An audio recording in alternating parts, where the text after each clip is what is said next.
দুনিয়া কিছুই না, কিচ্ছু না দুনিয়া। সকালে আপনি না থাকলে আপনাকে বিকেলেই এরা মাটি দিয়ে আসবে।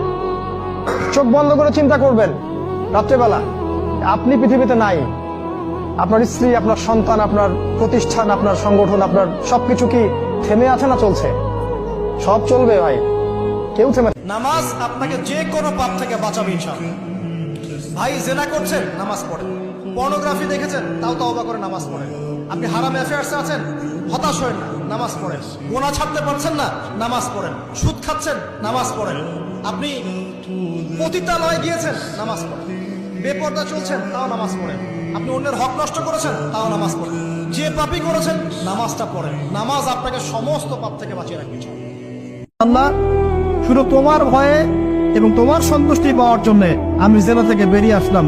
আল্লাহ, তুমি আমাকে হেদায়েত দাও, ঈমান দাও, আমল দাও এবং তোমার রাস্তায় আমাকে বেহিসাব রিজিক দাও।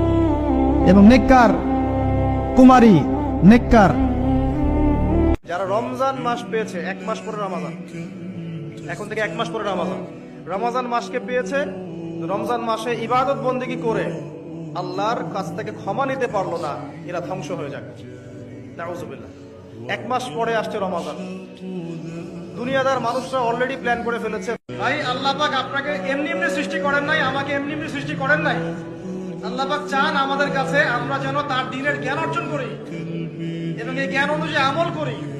এই আমলটা সমাজে ছড়িয়ে দেই, ইসলামের দাওয়াতের মেহনত ছড়িয়ে দেই, যাতে একটা সময় হলেও যেন আল্লাহর জমিন, আল্লাহ দ্বীন কায়েম। এটা আল্লাহ পাক চান আমাদের কাছে। আল্লাহ পাক আমাদেরকে এই জন্য সৃষ্টি করেন নাই যে একটা মেয়ের জন্য আত্মহত্যা করে ফেলবে না।